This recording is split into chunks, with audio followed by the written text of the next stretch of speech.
பாவா dummy, பாவா டம்மிங்க இருந்தாலே அவரை போய் பெரியாருங்கிறீங்களே, டம்மியாரு. இவர் பெண்களுக்காக இவர் போராடினாரா? பெண் அடிமைத்தனத்தை இவர் எதிர்த்தாரா? என் பாட்டன் சொல்றான் பாருங்க, நிமிர்ந்த நன்னடையும் நேர்கொண்ட பார்வையும், நிமிர்ந்த நன்னடையும் நேர்கொண்ட பார்வையும் பெற்று எதுக்கும் பயப்படாத, நீ வாட்டுக்கு போ, நிமிர்ந்து நடன்மா என் பாட்டம் பாரதி. இவர் என்ன சொல்றாரு?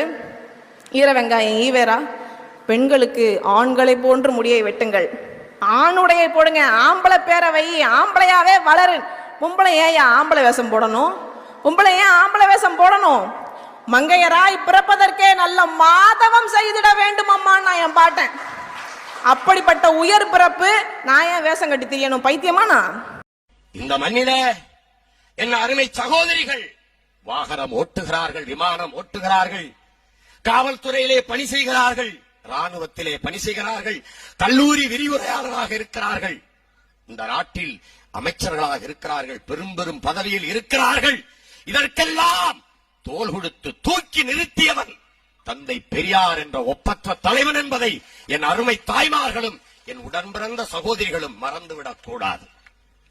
உலகத்திலே பொம்பலை கொல்லி போட்டா புனம் வேகாதா என்று கேட்ட முதல் புரட்சியாளன் தந்தை பெரியார். மான உணர்வோடும் இன உணர்வோடும் மனிதன் வாழ வேண்டும் என்று இந்த இனத்திற்கு சூடூட்டி சொரணை ஓட்டி சுயமரியாதையோடு எங்களை வாழ கற்றுத்தந்த தலைவன் தந்தை பெரியார்.